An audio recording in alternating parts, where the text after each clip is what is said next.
وقت و وقت oldu ki Abbas Ali Görsədən xəsnə fonun cədəli Vəxt o vaxt oldu ki Abbas Ali Görsədən xəsnə fonun cədəli Tarımar eyliyə əhli dəğəli Gedürü xeymiyə fərmandehən Şahidən ta ki ala ruxsətəcək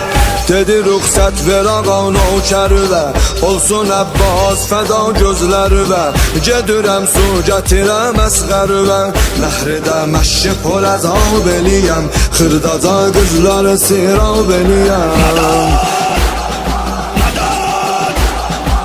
İzn olan Xufənin əhrin qıraram Xeyməyə hər mələni yandıraram Min əman namə gələn mən zıraram Zadəyə sədə qəzəb eyləmişəm Təllidə şimri ədəb eyləmişəm Andala Kərbəla nisçilinə Andala əsqərinə o dilinə Zeynəbin pozğun olan məhfilinə Səslərəm cəngidə ya Fatiməni Boyaram qana qabağa gələni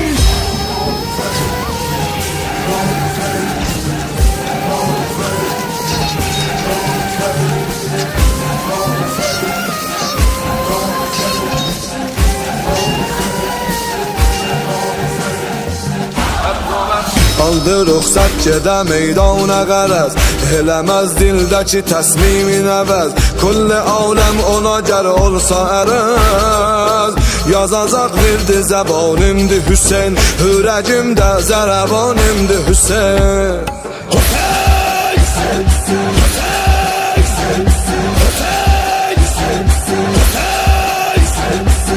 Ələmin qolləyə İsa'ra vurub Təllin üstündə viqar ilə durub Mərkəb üstə elə bil şir oturub Qorxu meydanidə aldı qoşunu Baxışı lərziyə saldı qoşunu Dedi mən heybəti Xeybər şəkənəm Nur-i çəşmanı Hüseyin o Həsənəm Düşmənin nəstin əli tək kəsənəm Görsəkəm tiğimi hətmən qaçaroz Qorxudan rah-ı fərati açaroz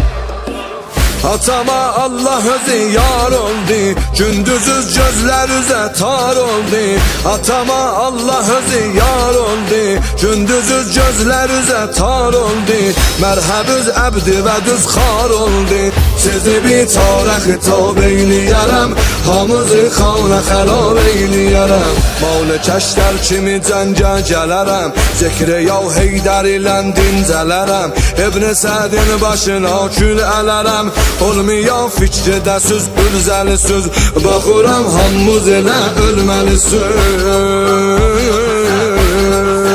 Yazaram verdi zəbanimdi Hüseyin Yazaram verdi zəbanimdi Hüseyin Hürəcimdə zərəbanimdi Hüseyin Hürəcimdə zərəbanimdi Hüseyin Hürəcimdə